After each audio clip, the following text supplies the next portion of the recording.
News station में आपका स्वागत है। इस समय की बात करें तो कोरोना संक्रमण पूरे देश भर में जबरदस्त तरीके से फैल रहा है और एक बड़ी तादाद में लोग इससे प्रभावित हो रहे हैं। आखिरकार ऐसा क्यों हो रहा है? क्या इस बीमारी से जो लोग रिकवर कर रहे हैं, बड़ी तादाद में रिकवर भी कर रहे हैं, उसके बाद उनको क्या-क्या सिम्पटम्स आते हैं, क्या-क्या दिक्कतें आ रही हैं, इस पर बातचीत करने के लिए हमारे साथ हैं डॉक्टर नरेंद्र सैनी जी। नरेंद्र जी, आपका न्यूज स्टेशन में स्वागत है। नमस्कार, आपके सभी श्रोताओं को भी नमस्कार मेरा। सर, अगर हम कोरोना संक्रमण की बात करें, अब एक लंबा समय हो गया है और देश की अगर हम बात करते हैं तो बड़ी तादाद में लोग संक्रमित हो रहे हैं और रिकवर हो रहे हैं। तो जो रिकवरी हो रही है सर, उसमें लोगों को किस तरीके की परेशानी आ रही है? पोस्ट रिकवरी क्या स्थिति रह रही है? देखिए, आपने बहुत अच्छा क्वेश्चन किया क्योंकि ये एक नया वायरस है, जिसको इसलिए हम कहते हैं नोवल कोरोना वायरस, जिसका मतलब है कि नया, जिसको पहले कभी दुनिया में ये नहीं आया था। आज की तारीख में यदि हम देखें तो आज 9 महीने पूरे हो चुके हैं। यदि वुहान सिटी से हम बात करें तो अभी भी हम इसके बारे में नई नई चीजें सीख रहे हैं, क्योंकि पहले कभी नहीं था। तो पहले लगता था जैसे 14 दिन के बाद जो भी व्यक्ति को इससे हुआ है वो ठीक हो जाता है, अपना अपना काम शुरू कर सकता है, बिल्कुल सही है। लेकिन ये भी देखा गया कि उसमें से काफी लोग तो बिल्कुल सही हो जाते हैं 14 दिन के बाद, क्योंकि नॉर्मल पीरियड जो होता है 10 से 14 दिन के अंदर आदमी ठीक हो जाता है। लेकिन ठीक होने का मतलब यह है कि वो अपना काम कर सके, अपना स्वस्थ रहे, उसको बीमारी कुछ ना हो। लेकिन देखा गया है कि कुछ परसेंटेज लोगों में इसके कुछ अवशेष रह जाते हैं कि पूरी तरह से वो ठीक नहीं हो पाता। ज्यादातर देखा गया है कि जिनको सीवियर कंडीशन होती है, जिनको ज्यादा तेजी से ये आता है, उनके सिम्टम्स काफी दिनों तक रहते हैं, जिसमें कि खास तौर पर जिसमें लिथार्जी, यानी कि काम करने को मन ना करना, हर वक्त सोते रहने का मन करना। एक जो सबसे बड़ी बात देखी गई, सांस लेने में तकलीफ होना, क्योंकि हम जानते हैं कि ये हमारे फेफड़ों को अटैक करता है। तो जिन लोगों में देखा गया है कि उनको सांस लेने में तकलीफ हुई या शुरुआत में उनके फेफड़ों पे ज्यादा असर आया, इसका असर काफी लंबे समय तक रहता है। थोड़ा सा चलने पे सांस फूल जाना, खांसी रहना, गले में खराश रहना, ये देखा गया कि ये कम से कम 3-4 महीने भी रह सकते हैं। और जिनको सीवियर हुआ है, जिनको लंग्स इफेक्ट किया है, उनको सांस लेने में तकलीफ काफी समय तक रह सकती है। और कुछ लोग तो अभी भी देखा गया है कि 6-7 महीने हो गए हैं, लेकिन उनकी सांस लेने की तकलीफ अभी भी बरकरार है। इसका मतलब है कि उनके फेफड़ों में कुछ प्रॉब्लम्स, क्योंकि ये देखा गया है कि ये फेफड़ों में फाइब्रोसिस कर देता है, यानी कि फेफड़ों के आकार को छोटा कर देता है। फेफड़ों से हम सांस लेते हैं, सांस हमारे शरीर में ऑक्सीजन पहुंचाता है और ये ऑक्सीजन हमारे को जीवित रखती है। तो यदि सांस यानी कि फेफड़े यदि सिकुड़ जाएंगे, फाइब्रोसिस हो जाएगा, तो उसमें अच्छे तरीके से ऑक्सीजन जो है हमारे खून को नहीं मिल पाती, तो जिससे कि ये सारी तकलीफें आती हैं। डॉक्टर सैनी, तो ये ध्यान रखना चाहिए। सर, जी, कुछ चीजें और भी, बोलिए। जैसे लोग कहते हैं कि इसमें सूंघने की शक्ति, यानी जब ये वायरस अफेक्ट करता है तो सबसे बड़ा जो असर पड़ता है वो आपको सूंघने की शक्ति पर असर पड़ता है, आपके मुंह का स्वाद बदल जाता है। क्या पोस्ट कोविड या जब आप रिकवर कर जाते हैं तब भी वो लक्षण बरकरार रहते हैं? देखिए, ये देखा गया है कि ये जो सिम्टम्स हैं, मैं अपना भी यदि क्योंकि हमारे यहाँ भी कोविड सेंटर है, हमारे यहाँ पर आईसीएमआर के द्वारा जो लोग जिनको टेस्ट कराने आते हैं वो हमारे पास आते हैं। तो मैंने ये देखा है कि ये जो सिम्टम्स हैं, सांस, स्मेल का चले जाना, टेस्ट का चले जाना, ये शुरुआती सिम्टम्स हैं, तो वो पॉजिटिव आते हैं। लेकिन ये देखा गया कि थोड़े दिनों के बाद ये सिम्टम्स ज्यादा देर तक नहीं रहते, काफी टाइम तक कुछ ही लोगों में रहते हैं कि काफी दिन तक चलें, लेकिन काफी लोग इससे ठीक हो जाते हैं। लेकिन ये जो मैंने बताया, सांस लेने की तकलीफ, लिथार्जी, हाथ पांव में दर्द होना, ये लोगों के काफी समय तक रहते हैं। तो सर, एक और सवाल उठता है, जैसे मैं इंटरनेट पर देख रहा था तो उसमें एक चीज आती है कि जो मेल हैं या हम कह सकते हैं पुरुष हैं, उनमें इरेक्शन भी कम हो जाता है, मतलब जो उनकी सेक्स करने की ताकत है वो भी, उस पर भी असर पड़ता है, ऐसा है कुछ? ये ये आपने बड़ा अच्छा क्वेश्चन किया। ये देखा गया है कि एक तो हम यदि आंकड़े भी देखें तो फीमेल से ज्यादा मेल्स में होता है, पहला। दूसरा हमने देखा कि सिविरिटी जो है वो भी मेल्स में ज्यादा होती है बनिस्बत की फीमेल्स के। और तीसरा हमने देखा मोर्टेलिटी, यानी कि जो लोग मर जाते हैं उनमें भी देखा गया कि मेल्स के मुकाबले में फीमेल्स के मुकाबले में मेल्स को मोर्टेलिटी भी ज्यादा होती है, क्योंकि सिविरिटी भी ज्यादा होती है इनमें, क्योंकि ये हमारी ब्लड वेसल्स को अटैक करता है। तो ये देखा गया है कि मायोकार्डाइटिस यानी कि हार्ट की प्रॉब्लम और सेक्सुअल प्रॉब्लम्स जो आपने बताया, इरेक्शन प्रॉब्लम्स, ये मेल्स में हो सकती हैं और देखा गया होती भी हैं बनिस्बत फीमेल्स के। सर एक और सवाल उठता है, जैसे तमाम चीजें ऐसी आ रही हैं कि जो छोटे बच्चे हैं, यानी हम कह सकते हैं 10 साल से कम उम्र, या जिनमें कहा जाता है टी सेल्स नहीं बनी, तो ये माना जाता है कि उनको ये कम इफेक्ट करता है, क्या ऐसा भी है? आंकड़े अब तो तमाम आ रहे हैं, तो आप लोगों का क्या अनुभव है? बिल्कुल, हमने ये देखा है कि जो जो बच्चे हैं उनमें जो सिम्टम्स हैं इतने सीवियर नहीं होते। जो सिम्ट और इवन मैंने देखा है यंग एज वाले भी इतने सीवियर सिम्टम्स में नहीं आते। खास तौर पे जो 65 साल से ज्यादा उम्र के लोग हैं उनमें सिम्टम्स ज्यादा देखे गए हैं।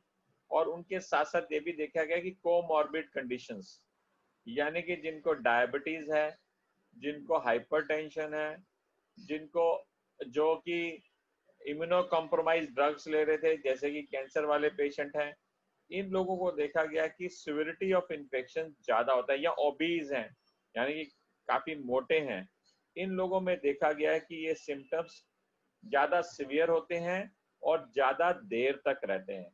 इसलिए इन लोगों को बिल्कुल ध्यान रखना है कि अपने बीमारी के साथ साथ यदि आप हाइपरटेंशन में हैं तो अपनी हाइपरटेंशन की दवाइयां ढंग से खाएं। आपको शुगर है तो शुगर ध्यान से करें, उसका कंट्रोल करें। तो ये सब चीजों, और यदि आप इम्यूनो कॉम्प्रोमाइज हैं तो अपनी दवाइयां ढंग से लें, क्योंकि आपके ऊपर सिविरिटी भी ज्यादा होगी और आपको सिम्टम्स भी लंबे समय तक रहेंगे। इसलिए अपने डॉक्टर से साथ जरूर कंसर्न करते रहें। सर एक सवाल और उठता है, जब हम इम्यून सिस्टम की बात करते हैं तो तमाम ऐसे ऐड चल रहे हैं कि ये गोली खा लो, फलाना गोली खा लो, आपकी इम्यूनिटी बढ़ जाएगी।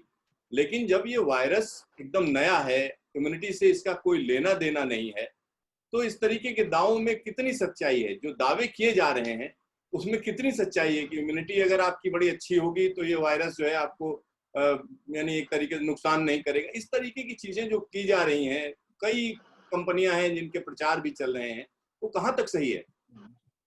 दो चीजें आपने क्वेश्चन किया, एक इम्यूनिटी और दूसरा जो भ्रम पैदा किए जा रहे हैं कि इससे इम्यूनिटी बढ़ेगी।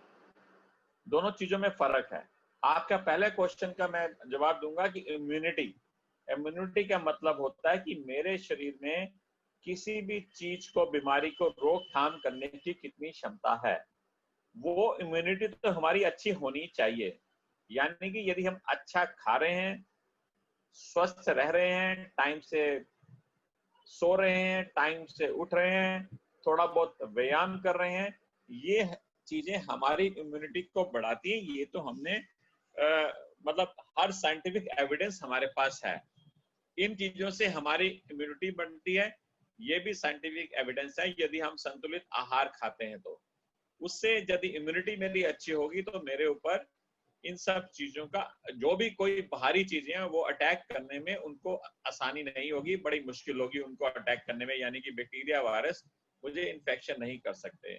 लेकिन दूसरा क्वेश्चन कि जो लोग कहते हैं कि ये चीज खा लो, ये गोली खा लो, ये दवाई खा लो, ये ये ये भस्म खा लो, या ये आयुर्वेदिक खा लो, इससे इम्यूनिटी बढ़ाएंगे, ये सिर्फ भ्रम पैदा कर रही है। ये इसके कोई साइंटिफिक एविडेंस नहीं है इस वक्त।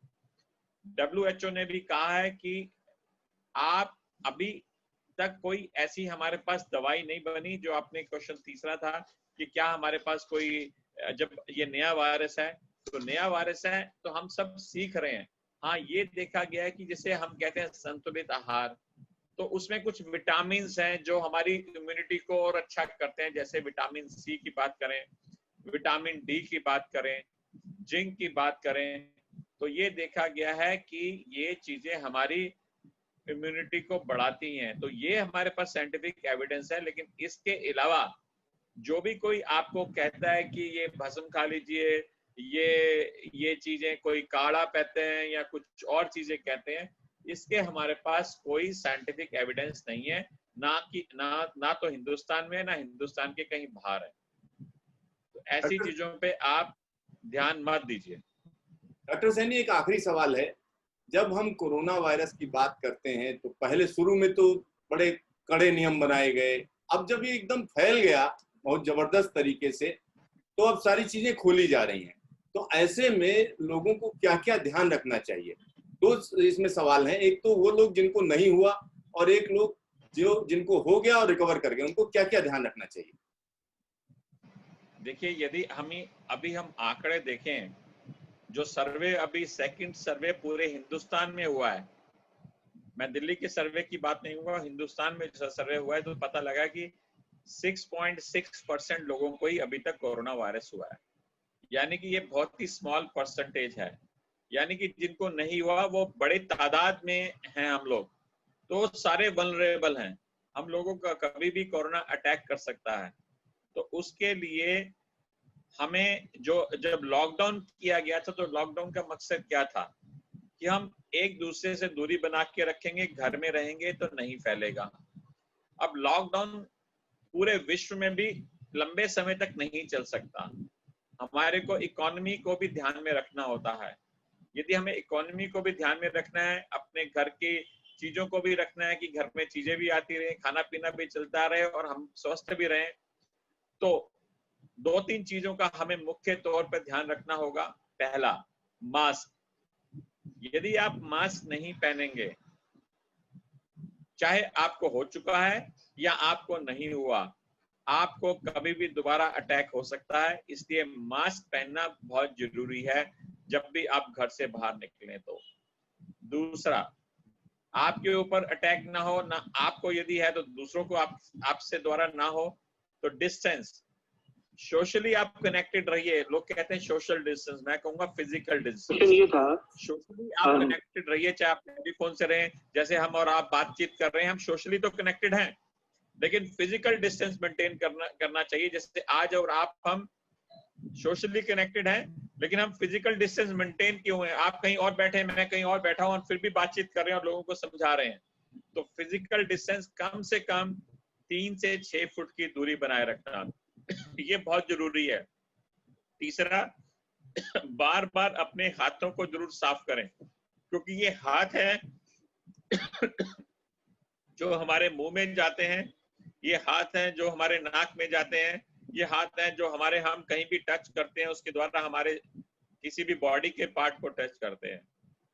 तो इसलिए अपने हाथों को बार बार साबुन और पानी से अवश्य धोएं। साबुन और पानी ज्यादा अच्छा तरीका है बनिस्बत कि आप डिसइंफेक्टेंट जो हम कहते हैं हैंड सैनिटाइजर, क्योंकि हमें नहीं मालूम हैंड सैनिटाइजर जो हम इस्तेमाल कर रहे हैं उसमें कितने परसेंटेज अल्कोहल है। 60 to 70% अल्कोहल उसके अंदर होना जरूरी है, लेकिन इसके पास कोई हमारे पास मापदंड नहीं है। जो हमें दे रहा है हम कबूल कर रहे हैं कि शायद उसके अंदर इतना होगा। इसलिए पूरा विश्वास रखिए कि अपने हाथों को आप साबुन पानी से अवश्य धोएं। हाँ, जब आप नहीं धो पा रहे तो आप हैंड सैनिटाइजर का इस्तेमाल कर सकते हैं। चौथा, ध्यान रखें कि जो मैं देख रहा हूं कि आप अब हमने डिस्टेंस, हम कहीं भी जाते हैं वहां बिल्कुल एक ग्रुप में बैठ जाते हैं, रेस्टोरेंट में हम बैठे ग्रुप में बैठे होते हैं। इस तरफ ध्यान रखिए कि लार्ज गैदरिंग में मत जाएं। यदि आपके घर में कोई त्योहार है, आपके घर में कोई वेडिंग है, तो जिस प्रकार से सरकार ने नियम बनाए हैं कि इतने से ज्यादा लोग नहीं हो सकते, उतने नहीं होने चाहिए। आपके घर में यदि जन्मदिन का कोई त्योहार है तो जन्मदिन मनाइए, लेकिन फिजिकल डिस्टेंस मेंटेन करिए। मैं देख रहा हूँ कि ये सब चीजें धीरे धीरे करके खत्म होती जा रही हैं, और इससे क्या होगा, और आप उसका नतीजा भी देख रहे हैं कि हमारे केसेस बढ़ते जा रहे हैं। तो यदि हमें इन केसेस को रोकना है, अपने देश से इस बीमारी को हटाना है, तो सबसे जरूरी यही है कि जो मैंने चीजें बताई, फिजिकल डिस्टेंस, हाथों को बार बार धोएं और मास्क पहन के रखें। और हाँ, अपने के और ध्यान रखें ऑफिस में जहाँ पर वेंटिलेशन है, जहाँ पर कि एसी ज्यादातर है, तो वहां पर ध्यान रखें कि हवा का वेंटिलेशन बहुत अच्छा होना चाहिए। एसी में क्या होता है कि बंद कमरा होता है, उसके अंदर यदि कोई इन्फेक्टेड है तो बहुत जल्दी दूसरों को इन्फेक्ट कर सकता है। यदि आपका एसी भी है, यदि आपके दरवाजे खुले हैं, आपका एग्जॉस्ट फैन खुला है, तो हवा का सर्कुलेशन रहेगा, तो वो दूसरों को बहुत जल्दी नहीं फैलेगा। तो यदि इन छोटी छोटी चीजों का हम ध्यान रखेंगे तो हम अपने आप को बचा पाएंगे और दूसरों को बचा पाएंगे। डॉक्टर सैनी, न्यूज स्टेशन से बातचीत के लिए धन्यवाद। तो यहाँ पर आप समझ सकते हैं कोरोना वायरस संक्रमण अगर हम बात करें तो ऐसा नहीं है कि अब इससे कोई निजात मिल गई है। बहुत से लोग इससे अभी और संक्रमित होने हैं। इससे बचने का सीधा तरीका है कि आप एहतियात बरतें और मास्क लगाएं। जिस तरीके से डॉक्टर साहब ने बताया कि सोशल डिस्टेंसिंग को स्ट्रिक्टली फॉलो करें, मतलब वो जरूरी है। अगर आप नहीं फॉलो करते हैं तो आप कभी भी कोरोना संक्रमण का शिकार हो सकते हैं। तो देखते रहिए न्यूज स्टेशन, फिर मिलेंगे दोबारा।